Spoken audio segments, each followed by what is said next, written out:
Australia और West Indies के बीच चल रही टी20 श्रृंखला का तीसरा मुकाबला खेला जाएगा 13 फरवरी मंगलवार को पर्थ स्टेडियम पर्थ में। और ये मुकाबला स्टार्ट होगा दोस्तों दोपहर के 1:30 बजे से। आइए देख लेते हैं इस मुकाबले में वेन्यू का क्या सीन रहने वाला है। तो दोस्तों ये मुकाबला जो है वो खेला जाएगा पर्थ स्टेडियम पर्थ में। और इस वेन्यू पे कुल मिला के अब तक 7 टी20 मुकाबले खेले जा चुके हैं, जिसमें पहले बैटिंग करने वाली टीम को 2 मुकाबलों में जीत हासिल हुई है और चेस करने वाली टीम को यहाँ पे 5 मुकाबलों में जीत हासिल हुई है। यानी कि दोस्तों देखा जाए तो ये एक बेहतरीन चेजिंग वेन्यू है, कोई मुकाबला यहाँ पर टाई नहीं रहा है। और अगर मैं एवरेज स्कोर की बात करूं तो एवरेज स्कोर यहाँ पे 135 से 150 के बीच रहता है। बहुत ज्यादा हाई स्कोरिंग मैचेस यहाँ पे आपको देखने को नहीं मिलते हैं। हाईएस्ट स्कोर की मैं बात करूं तो वो इस वेन्यू पर रहा है 208 रन 6 विकेटों के नुकसान पे। और लोवेस्ट स्कोर की बात की जाए तो वो रहा है यहाँ पे 91 रन 9 विकेटों के नुकसान पे। दोस्तों अब अगर स्कोरिंग पैटर्न देखें तो 150 से कम यहाँ पे 5 बार बने हैं, 150 से 170 के बीच के आंकड़े जो है वो एक बार बने हैं, और 190 प्लस टारगेट भी यहाँ पे महज एक ही बार बना है, जो कि ये था 208 रन 6 विकेटों के नुकसान पे। ये है दोस्तों वेन्यू के कुछ फोटोज। वेन्यू बाहर से ऐसा दिखाई देता है, अंदर से उसका नजारा कुछ ऐसा रहता है। आइए दोस्तों आगे बढ़ते हैं और देखते हैं इस वेन्यू पे पिच के क्या मिजाज है। तो जो पर्थ स्टेडियम पर्थ की पिच है वो हम सभी जानते हैं कि दुनिया की सबसे तेज विकेट है।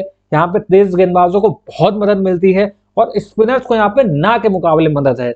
और तेज पिच होने की वजह से यहाँ पे पेस और बाउंस बहुत ज्यादा है, जिसकी वजह से बल्लेबाजों को बल्ले पे बॉल काफी उछाल के साथ आते हैं और बैटिंग करना थोड़ा सा यहाँ पे मुश्किल होता है, जिसके चलते यहाँ पे बल्लेबाजों को दिक्कत होती है। और यहाँ पे आपको बहुत ज्यादा हाई स्कोरिंग मैचेस आपको यहाँ देखने को इसी वजह से नहीं मिलते हैं। और आगे चलते हैं दोस्तों, अब देख लेते हैं रीसेंट मैचेस से कुछ स्टैट जो यहाँ पे कुछ मैच खेले गए थे। तो सबसे पहला मैच हम जिसकी बात करने वाले हैं वो खेला गया था भारत और साउथ अफ्रीका के बीच टी20 वर्ल्ड कप 2022 का, जिसमें इंडिया ने पहले बैटिंग करते हुए 133 रन बनाए थे 9 विकेटों के नुकसान पे। और ऑस्ट्रेलिया ने इसको चेस कर लिया था बड़े आराम के साथ, उन्होंने 137 रन बना दिए थे 5 विकेटों के नुकसान पे। अगर मैं विकेटों की बात करूं तो पेसर्स ने इस मुकाबले में कुल 12 विकेटें ली थी और स्पिनर्स को यहाँ पे महज 1 विकेट मिली थी दोस्तों। अगला जो मुकाबला जिसकी हम बात करेंगे वो खेला गया नीदरलैंड और पाकिस्तान के बीच में, जिसमें नीदरलैंड महज 91 रनों पर ढेर हो गया था, मतलब 20 ओवरों में मात्र 91 रन बना पाया अपने 9 विकेटें खो के।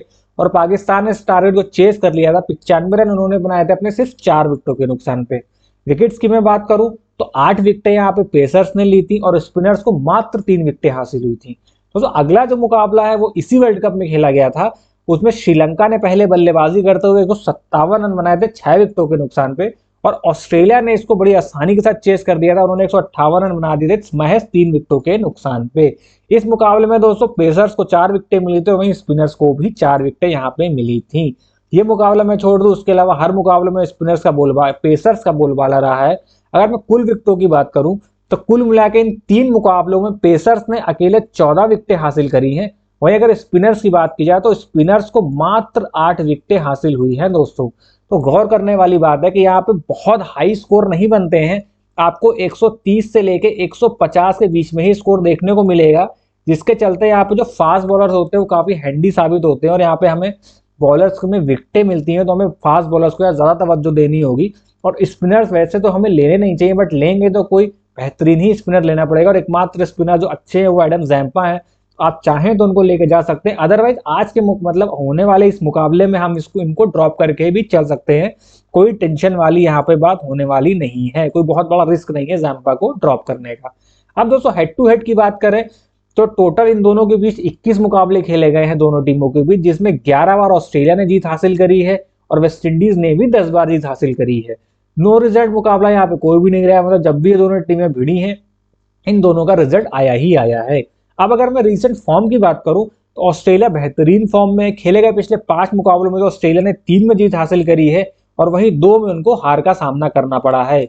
और दोस्तों अगर मैं वेस्ट इंडीज की बात करूं तो खेले गए पिछले 5 मुकाबलों में वेस्ट इंडीज को 4 मुकाबलों में हार का सामना करना पड़ा है और महज 1 मुकाबले में उनको जीत हासिल हुई है, यानी कि इनकी रिसेंट फॉर्म कुछ खास चल नहीं रही है। तो वेस्ट इंडीज को सीरीज तो वो हार ही चुके हैं, हो सकता है कि इस मुकाबले में ऑस्ट्रेलिया अपनी टीम में कुछ चेंजेस करे, तो वेस्ट इंडीज कोशिश करेगा कि क्लीन स्वीप ना जाए और इस सीरीज को में एक मैच तो एटलीस्ट कंसोलेशन जीत तो वो हासिल करके ही चले। अब दोस्तों बात कर लेते हैं प्लेइंग 11 की। हालांकि दोस्तों मैं तो मतलब पुरानी प्लेइंग 11 के साथ गया हूं जो लास्ट मुकाबले में ऑस्ट्रेलिया की खेली थी, बट सीरीज ऑस्ट्रेलिया अपने नाम कर चुका है, 3 मैचों की सीरीज और आखिरी मुकाबला है। हो सकता है ऑस्ट्रेलिया जो अपनी बेंच है उसको ट्राई करे और कुछ खिलाड़ियों को रेस्ट दे। तो बात कर लेते हैं सबसे पहले इनकी प्लेइंग 11 की। तो डेविड वार्नर और जॉश इंग्लिश आपको ओपनिंग करते हुए नजर आएंगे। 3 नंबर पे मिचेल मार्श आपको खेलते हुए नजर आएंगे। 4 नंबर पे ग्लेन मैक्सवेल, फिर मार्कस स्टोइनिस, फिर टिम डेविड, फिर मैथ्यू वेड, फिर Spencer Johnson, Adam Zampa, Jason Behrendorff और जॉश हेजलवुड। ये है दोस्तों पूरी प्लेइंग 11 जो लास्ट मुकाबलों में खेली थी। और टेक्निकली देखा जाए तो यही प्लेइंग 11 खेलनी चाहिए, बट क्योंकि ये लास्ट मुकाबला है और एक तरह से ऑस्ट्रेलिया के लिए तो ये डेड रबर मानिए, बट वेस्ट इंडीज के पास एक मौका है कि वो ये मुकाबला जीत के मतलब अपनी साख बचाए और एक कंसोलेशन विन पा ले। तो इसलिए वेस्ट इंडीज तो कोई चेंज नहीं करेगा, बट ऑस्ट्रेलिया इस मुकाबले को थोड़ा सा हल्के में ले सकता है। और अगर यहाँ पर रेस्ट किसी को करवाया जाएगा तो वो हो सकता है कि लास्ट मुकाबले के शतकवीर ग्लेन मैक्सवेल आपको इस मुकाबले में खेलते हुए ना नजर आए, और उनकी जगह हो सकता है आपको एरॉन हार्डी खेलते हुए नजर आए। साथ ही साथ मैं देखता हूं तो जॉश हेजलवुड को हो सकता है रेस्ट दे और उनकी जगह जेवियर बार्टलेट खेलते हुए नजर आए। तो ये चेंजेस कुछ हो सकते हैं दोस्तों। अब आगे बढ़ते हैं और एक एक करके इन प्लेयर्स का एनालिसिस करते हैं। सबसे पहले दोस्तों मैं बात कर लेता हूं डेविड वार्नर की। तो रीसेंट फॉर्म उनका अच्छा है, क्योंकि इससे मतलब इस सीरीज से पहले वो IL T20 में खेल रहे थे, वहां पे उनका बिल्कुल भी दोस्तों फॉर्म लगा हुआ नहीं था, बिल्कुल भी बैट से रन निकल ही नहीं रहे थे। बट जैसे ही वो ऑस्ट्रेलिया में वापस आए अपनी नेशनल टीम के लिए, तो उनके बैट से रन आए हैं। पहले मुकाबले में उन्होंने 70 रन बनाए थे, दूसरे मुकाबले में भी अच्छे 22 रन बनाए थे, अच्छे टच में दिख रहे थे। हालांकि आउट हो गए वो एक अलग बात है। बट डेविड वार्नर हमारे फिक्स प्लेयर बनते हैं, कंफर्म चॉइस बनते हैं इस मुकाबले के लिए। उसके मैं 2 रीजन बताता हूँ। एक तो वो अपनी नेशनल टीम के लिए ओपनिंग करते तो अच्छा खेलते ही और अच्छा खेलते हुए दिख भी रहे हैं सीरीज में। साथ ही साथ पर्थ में उनका अराउंड 60 से 70 के बीच का एवरेज है, क्योंकि बॉल यहाँ पे पेस और बाउंस के साथ आता है और डेविड वार्नर को काफी पसंद आता है। इस वेन्यू पे उनके आंकड़े बहुत अच्छे हैं, इसलिए डेविड वार्नर को ड्रॉप करने की गलती आप मत करिएगा। चाहे आप स्मॉल लीग खेल रहे हो या फिर आप ग्रैंड लीग खेल रहे हो, आप डेविड वार्नर के साथ बिल्कुल जाइएगा और आप इनको CVC भी ट्राई कर सकते हैं। वही बात करूं मैं जॉश इंग्लिश की, तो उनके आंकड़े इतने अच्छे नहीं हैं। साथ ही साथ वेस्ट इंडीज के खिलाफ हेड टू हेड भी इनका एवरेज कुछ खास नहीं है। हालांकि मुकाबले इन्होंने 2 ही खेले हैं, उस हिसाब से परफॉर्मेंस नहीं है, तो आप इनको ड्रॉप करके बिल्कुल चल सकते हैं। हाँ, अगर GL खेलना है तो इनको निकोलस पूरन के प्लेस पे ट्राई कर सकते हो, बट स्मॉल लीग आप खेल रहे हो तो इनको मतलब आप ड्रॉप करके ही चलो। हाँ, अगर आपकी टीम में जगह बच रही है, आपको लगता है कि शायद सामने वाली टीम में उतने अच्छे प्लेयर्स नहीं है, तो आप इनको ले सकते हो। प्लस अगर आप कुछ डिफरेंशियल जाना चाहते हो, हटके जाना चाहते हो, तो आप इनको ले सकते हो। हालांकि ये इनको मैं डालूंगा रिस्की कैटेगरी में, ये रिस्की पिक है, चलने के चांसेस कम है, बट अगर चलेंगे तो आपकी टीम को बहुत ऊपर ले जाएंगे, क्योंकि इनका सिलेक्शन परसेंटेज बहुत कम है। वही तीसरी बात करूँ दोस्तों मैं मिचेल मार्श की, तो बेहतरीन प्लेयर है, इनको भी पेस और बाउंस पसंद है, और मुझे कहीं ना कहीं फील हो रहा है कि कल मिचेल मार्श अच्छे रन बनाने वाले हैं। 35 to 45 के बीच में आपको रन बना के देंगे। बट एक बात यह है कि Mitchell Marsh as a batsman team में खेल रहे हैं, बॉलिंग में बिल्कुल नहीं करा रहे हैं। अब बीच में सुनने में आया था कि कोविड हो गया था, तो मे भी कोविड प्रोटोकॉल की वजह से बॉलिंग नहीं करा रहे हैं, बट बॉलिंग फिलहाल 2 मैचों में इन्होंने बिल्कुल भी नहीं कराई है, तो आप इन्हें एज अ बैट्समैन रखें। इस मैच में मुझे लग रहा है कि ये कुछ बड़ा स्कोर करने वाले हैं, क्योंकि टच में ही नजर आ रहे हैं, बैट से रन इनके मिल रहे हैं, बस एक बड़ा स्कोर आने की देर है। तो आप इनको स्मॉल लीग में बिल्कुल से ट्राई करके चलिएगा। GL में आप चाहें तो रिस्क ले सकते हैं इनको ड्रॉप करने का, बट स्मॉल लीग में बिल्कुल भी रिस्क मत लीजिएगा। रिसेंट फॉर्म की मैं बात करूं तो ठीक ठाक स्कोर है, 29 रन बनाए, फिर 16 रन, फिर 15 रन, फिर 0 रन, एक फिर 177 की पारी है। तो ठीक ठाक फॉर्म में आप इनको स्मॉल लीग में जरूर से जरूर ट्राई करिएगा। वही बात करूं ग्लेन मैक्सवेल की, अगर ये खेलते हैं तो भाई ऑब्वियस है ये फिक्स चॉइस बनते हैं। साथ ही कैप्टन और वाइस कैप्टन की भी चॉइस है, आप इनको तो ड्रॉप बिल्कुल मत करिएगा अगर ग्लेन मैक्सवेल प्लेइंग 11 में खेल रहे हैं। लास्ट मैच में भी जो मैंने टीम दी थी उसमें भी मैंने बताया ग्लेन मैक्सवेल और मार्कस स्टोइनिस को बिल्कुल ड्रॉप करके मत चलिएगा, और दोनों ने तहलका मचाया, हमने क्लीन स्वीप मारा है। तो इस मुकाबले में भी अगर मैक्सवेल खेलते हैं तो उनको ड्रॉप बिल्कुल मत करिएगा। आगे चलते और बात कर लेते हैं हम मार्कस स्टोइनिस की। तो भाई साहब ये भी कंफर्म प्लेयर है, चाहे आप स्मॉल लीग खेल रहे हो, चाहे आप GL खेल रहे हो, बट आप ग्लेन मैक्सवेल को मार्कस स्टोइनिस को भी ड्रॉप मत करिएगा, आप इनको भी कैप्टन या वाइस कैप्टन ट्राई कर सकते हो। सेफ चॉइस है। लास्ट मुकाबले में 16 रन बनाए थे, 3 विकेटें हासिल करी थी। उससे पहले वाले मुकाबले में 9 रन बनाए थे, 2 विकेटें हासिल करी थी, फिर 38 रन बनाए थे, 1 विकेट हासिल करी थी। और अच्छी बात यह है कि ये पावर प्ले में भी बॉलिंग करा रहे हैं, तो पावर प्ले के बॉलर भी हैं। प्लस पर्थ के मैदान में बहुत अच्छा पेस बाउंस मिलता है, जिसके चलते और ज्यादा यूजफुल हो जाते हैं। वही बात करूं मैं टिम डेविड की, तो देखिए अगर आप स्मॉल लीग खेल रहे हैं तो आप टिम डेविड को एज ए डिफरेंशियल पिक अगर लेना चाहें तो ले सकते हैं, अदरवाइज आप इनको ड्रॉप करके भी चल सकते हैं, क्योंकि बैटिंग ऑर्डर इनका बहुत कम है। हालांकि लास्ट मुकाबले में टॉप ऑर्डर फ्लॉप हुआ था, मिसफायर हुआ था, तो टिम डेविड की बैटिंग आ गई थी। मतलब कुल मिलाकर इनकी बैटिंग आती है तो हैंडी 30 में रन देते हैं, उससे ज़्यादा नहीं देते हैं तो आप चाहें तो उनको ट्राई कर सकते हो और आप उनको ड्रॉप भी कर सकते हैं, इतना नुकसान नहीं करेंगे। बाकी मैं रिसेंट फॉर्म की बात करूँ तो 31 रन है, 37 रन है, फिर 2 रन है, फिर 28 रन है, फिर 10 रन है, तो आप टिम डेविड को ड्रॉप करके चल सकते हो। बाकी वो रन ज़्यादा ही बना दे तो भाई हमारी किस्मत खराब है, क्योंकि फिर इसका मतलब ये ऑस्ट्रेलिया का टॉप ऑर्डर फ्लॉप हो चुका है। आगे चलते बात करते हैं मैथ्यू वेड की, तो इनको तो मैं बिल्कुल ही बोलूंगा ड्रॉप करके ही चलिएगा, फिर चाहे आप स्मॉल लीग खेल रहे हो या आप ग्रैंड लीग खेल रहे हो, क्योंकि इनका उसका रीजन ये कि प्लेयर खराब नहीं है, फॉर्म खराब नहीं है, बट बैटिंग ऑर्डर दोस्तों बहुत नीचे है। तो 20 ओवरों की गेम में मुश्किल ही है कि ये ज़्यादा से ज़्यादा 20-22 रन ही बना के दे सकते हैं, बॉलिंग ये कराते नहीं है, तो इनको आप ड्रॉप करके चल सकते हो। 21 run, 63 run, 14 run, 15 run, 1 run की इनकी रिसेंट पारी है, तो फॉर्म ठीक ठाक है इनका, बट बैटिंग ऑर्डर बहुत नीचे है। वहीं बात करूं दोस्तों स्पेंसर जॉनसन की, जो लास्ट मुकाबले में तबाही मचा दी थी, फिक्स प्लेयर की कैटेगरी में आते हैं, पर्थ में मुकाबला है, फास्ट बॉलर्स को मदद है, तो इनको बिल्कुल लेके चलिएगा। 2 wicket, 4 wicket, 3 wicket, 2 wicket, 1 wicket, हर मैच में विकेटें मार रहे हैं, अच्छे बॉलर हैं, फॉर्म में है, तो इनको अपनी टीम में आप बिल्कुल रखिएगा।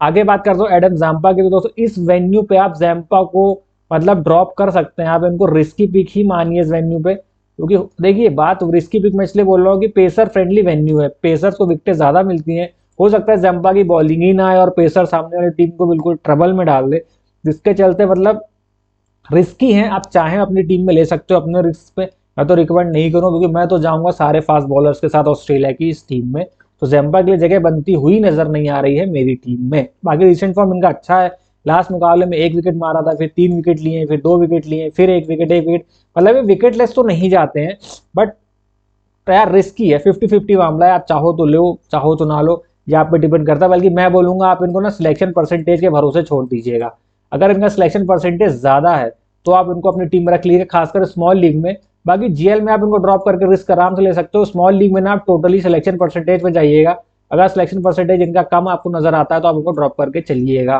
फिर आपकी किस्मत ही खराब होगी कि जो आपका अपोनेंट है स्मॉल लीग में वो इनको लेके चले और विकेट 2-3 मार दे, अदरवाइज मुझे नहीं लगता कल उतनी खतरनाक परफॉर्मेंस देंगे। आने को तो देखिए अपने दिन में कोई कुछ भी कर सकता है, उसकी तो गारंटी 100% कोई नहीं ले सकता। बात करें जेसन बेरेंडॉर्फ की, भाई कल के मुकाबले में अगर ऑस्ट्रेलिया पहली बैटिंग करती है, ऑस्ट्रेलिया में यहाँ लिख दे रहा हूँ ऑस्ट्रेलिया बैट फर्स्ट, तो भाई जेसन बेरेंडॉर्फ आपके लिए मस्त पिक है, मस्ट पिक है, फिक्स पिक है। आप बेरेंडॉर्फ को ड्रॉप मत करिएगा अगर ऑस्ट्रेलिया पहले बॉलिंग करती है और वेस्ट इंडीज पहले बैटिंग करता है।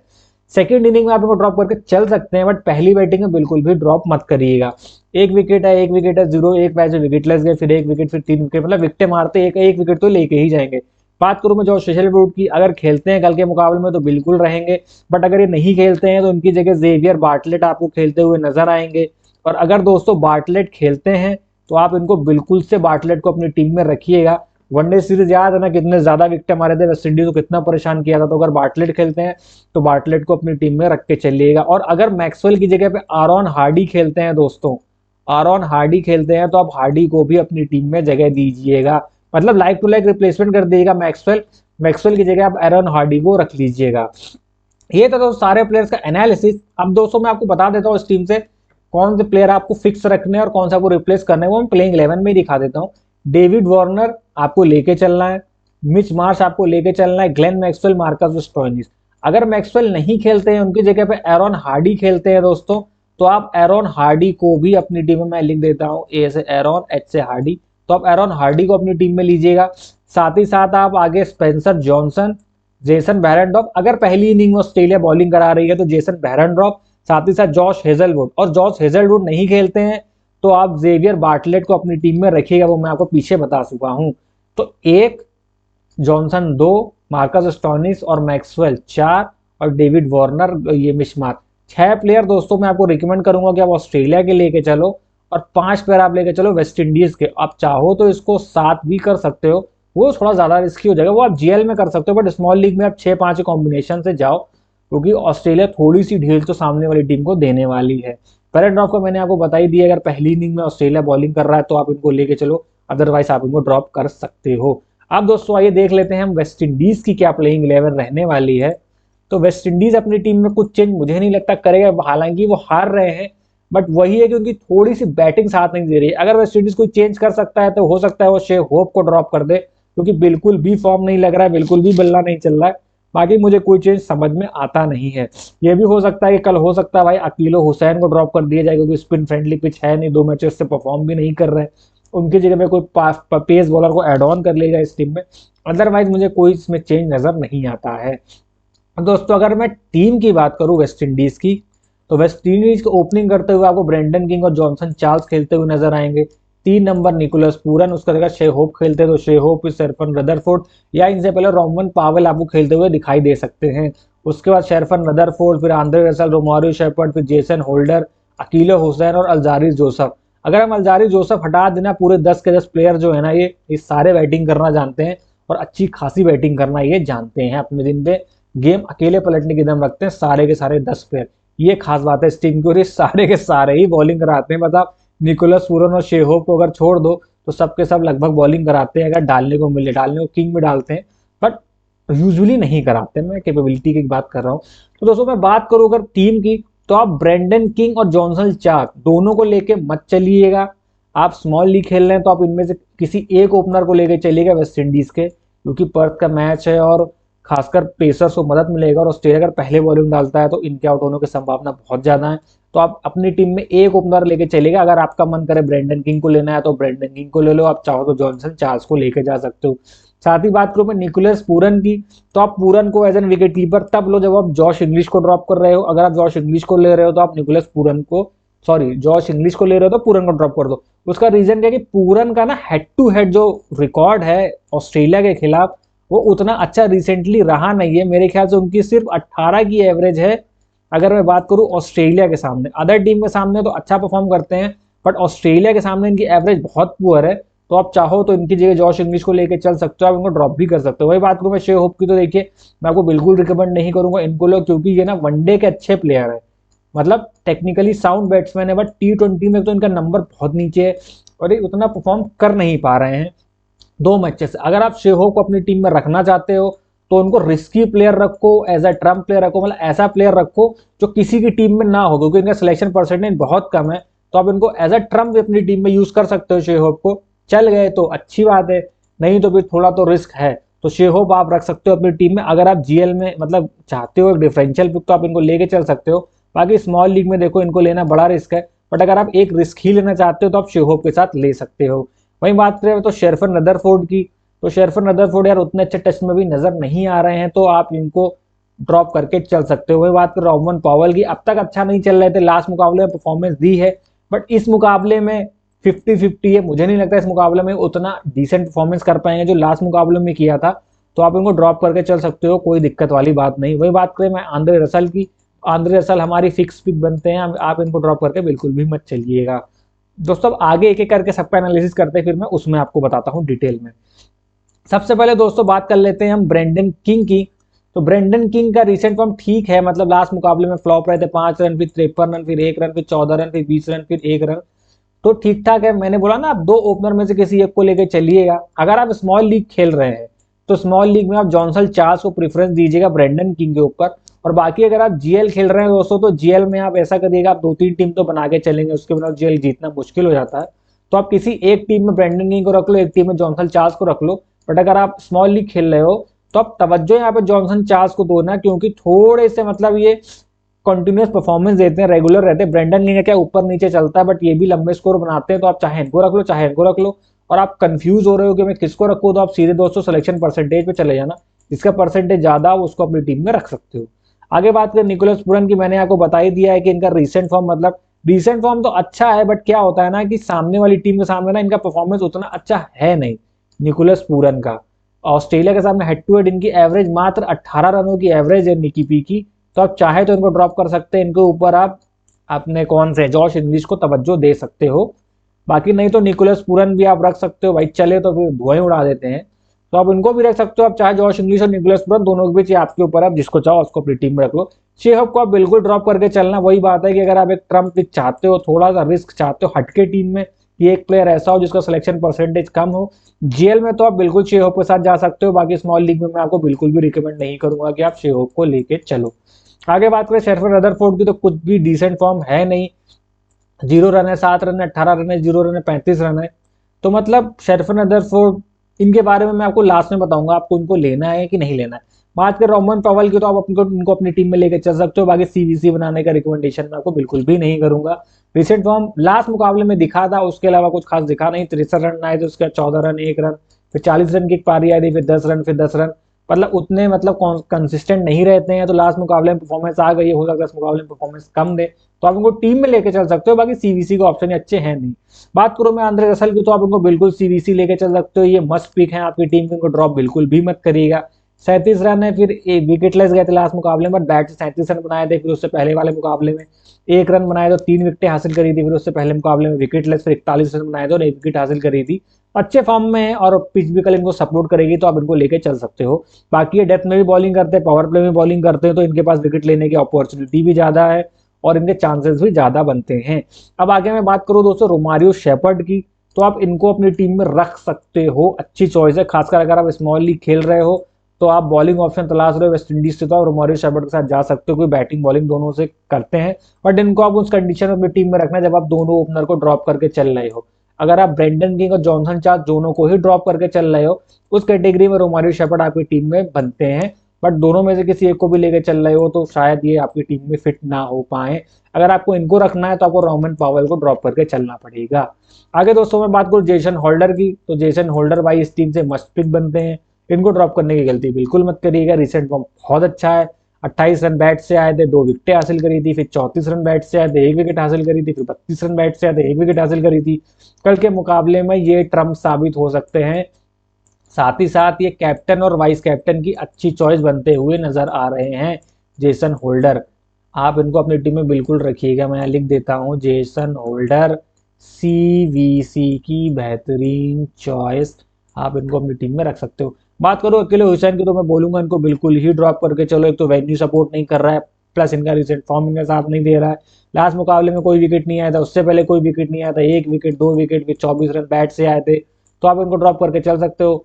वही बात है, ये प्लेयर कैसे आता है, ये प्लेयर उस कैटेगरी में आता है अगर आप थोड़ा सा डिफरेंशियल पिक लेते हो प्लस रिस्क लेते हो। आप जीएल में इनको ट्राई कर सकते हो किसी एक टीम में, बाकी स्मॉल लीग में तो मैं आपको बिल्कुल भी रिकमेंड नहीं करूंगा। बात करूं अल्जारी जोसेफ की, तो भाई मस्त पिक है, क्योंकि यही एक ऐसे बॉलर है इस टीम में जो मतलब एक जेन्युइन पेसर, अगर मैं बात करूँ ना तो अल्जारी जोसेफ है जेन्युइन पेसर। और इनकी पेस 140 प्लस रहती है कंसिस्टेंटली, और डेथ में भी बॉलिंग कराते हैं, पावर प्ले में भी करा सकते हैं, यॉर्कर्स भी अच्छी मारते हैं, स्लोवर भी अच्छी मारते हैं। तो आप मस्त पिक है, आप इनको अपनी टीम में बिल्कुल रखिएगा। अब दोस्तों मैं बात करूं अगर वेस्ट इंडीज की, तो वेस्ट इंडीज की मस्त पिक की बात करूं तो मस्त पिक वेस्ट इंडीज में बनते हैं आपके, क्योंकि मैं जरा कलर चेंज कर लूं इसका, उसके बाद बताता हूं आपको मस्त पिक। मस्त पिक की मैं बात करूं तो मस्त पिक यहां से बनते हैं एक आंद्रे रसल, साथ ही साथ अल्जारी जोसेफ और जेसन होल्डर। ये 3 प्लेयर बनते हैं मस्त पिक। अब मैंने आपको स्टार्टिंग में ही बताया था कि हम 6 प्लेयर लेके चलेंगे ऑस्ट्रेलिया के, 5 प्लेयर लेके चलेंगे वेस्ट इंडीज के। तो ऑस्ट्रेलिया के 6 प्लेयर तो मैंने आपको बता दिए हैं, ठीक है। और रही बात वेस्ट इंडीज के प्लेयरों की, तो वो भी मैं आपको बता देता हूँ। एक तो रहने वाले हैं आपके रसल, आंद्रे रसल। दूसरे रहने वाले हैं आपके जेसन होल्डर। तीसरे रहने वाले हैं आपके अल्जारी जोसेफ। अभी 3 प्लेयर आपके हो गए। उसके बाद आप छेड़छाड़ कर सकते हो, चाहो तो आप निकोलस पूरन ले लो, फिर चाहो आप ब्रेंडन किंग, जॉनसन चार्ल्स और रोमन पॉवेल, इनमें से कोई एक प्लेयर ले सकते हो। बट ये 3 प्लेयर आप फिक्स लेके चलना है, आंद्रे रसल, जेसन होल्डर और अल्जारी जोसेफ।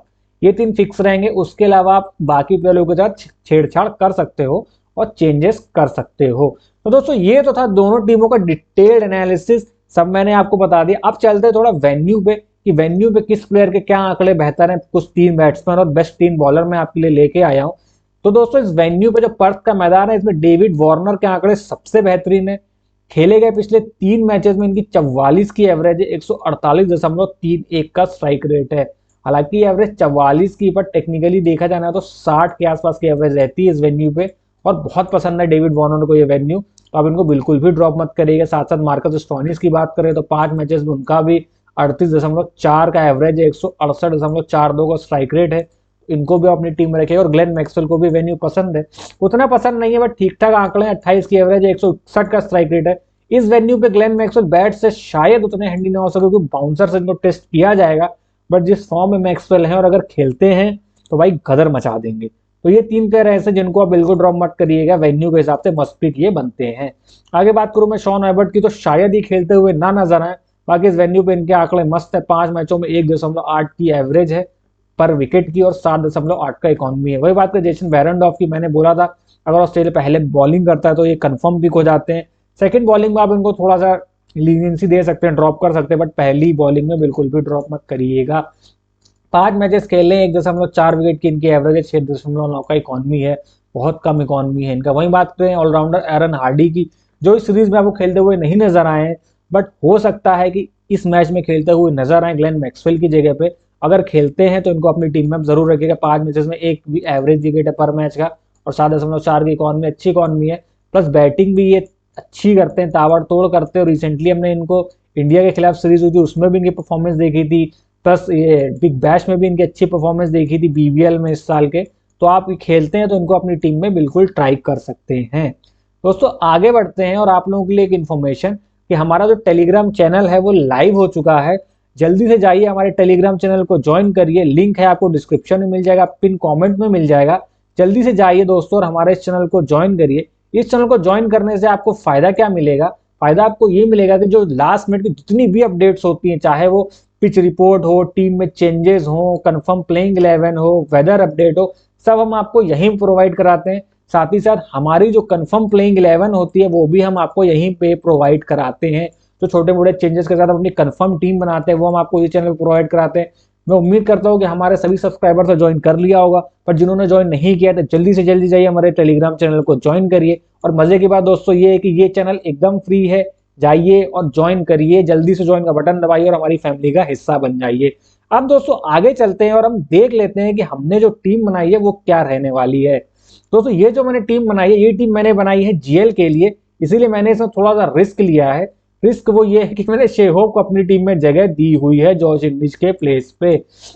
बाकी निकोलस पूरन मेरे विकेट कीपर रहेंगे। Shai Hope as a batsman, differential batsman, जो रिस्की प्लेयर होता है ना एक जीएल में, अलग बनाता है सबसे, तो वो मेरे शेहोप रहने वाले हैं। उसका डेविड वार्नर मेरे बैट्समैन प्लस कैप्टन भी है मेरी टीम के। वही ऑलराउंडर सेक्शन की बात करें तो ऑलराउंडर सेक्शन में मैंने ग्लेन मैक्सवेल को अपनी टीम में शामिल किया, आंद्रे रसल को शामिल किया, जेसन होल्डर और मार्कस स्टोइनिस, जिसमें स्टोइनिस मेरे वाइस कैप्टन होंगे। बॉलिंग सेक्शन में मैं जाऊं तो जॉश हेजलवुड, जेसन बेरेंड्रॉफ और स्पेंसर जॉनसन और अल्जारी जोसेफ, ये 4 मेरे बॉलर होंगे। अब दोस्तों अगर टीम में चेंज होता है, मैक्सवेल नहीं खेलते हैं, तो इनकी जगह पे अगर एरन हार्डी टीम में शामिल होते हैं तो मैं एरन हार्डी के साथ जाऊंगा। साथ ही साथ अगर जॉश हेजलवुड या बेरेंडॉर्फ की जगह बार्टलेट खेलते हैं तो जेवियर बार्टलेट को मैं अपनी टीम में शामिल करूंगा। वहीं हो सकता है मैं शेहोप को ड्रॉप करूं और उनकी जगह पे रोमन पॉवेल, ब्रेंडन किंग, इनमें से किसी एक के साथ चला जाऊं, या हो सकता है मैं शर्फ रदरफोर्ड को भी अपनी टीम में जगह दे दूं। तो इसकी पूरी इन्फॉर्मेशन आपको कहाँ मिलेगी? इसकी इन्फॉर्मेशन दोस्तों आपको मिलेगी हमारे टेलीग्राम चैनल पे, लिंक डिस्क्रिप्शन में है, पिन कमेंट में है। जल्दी से जाइए, ज्वाइन करिए और हमारी फैमिली का हिस्सा बनिए। यहाँ पे ही मैं आपको कंफर्म प्लेइंग 11 देता हूँ, और कब देता हूँ दोस्तों? मैच से 20 मिनट पहले। और अगर आप इतना भी नहीं करना चाहते हैं, सीधे टेलीग्राम चैनल पर जाइए और लिखिए @factual तरुण, आप हमारे चैनल पे पहुंच जाएंगे। ज्वाइन बटन को क्लिक करके हमारी फैमिली का हिस्सा बनिए। ये था दोस्तों हमारी पूरी टीम, पूरा एनालिसिस। आई होप आपको हमारा वीडियो पसंद आया होगा। अगर आपको हमारा वीडियो पसंद आया है तो वीडियो को कर दीजिए लाइक, हमारे चैनल को कर दीजिए सब्सक्राइब, और ज्यादा से ज्यादा फैंटेसी लवर्स के साथ हमारे इस वीडियो को शेयर करिएगा। आज की वीडियो में बस इतना ही, फिर मिलेंगे अगले वीडियो में। तब तक के लिए नमस्कार, जय हिंद, वंदे मातरम, बाय बाय।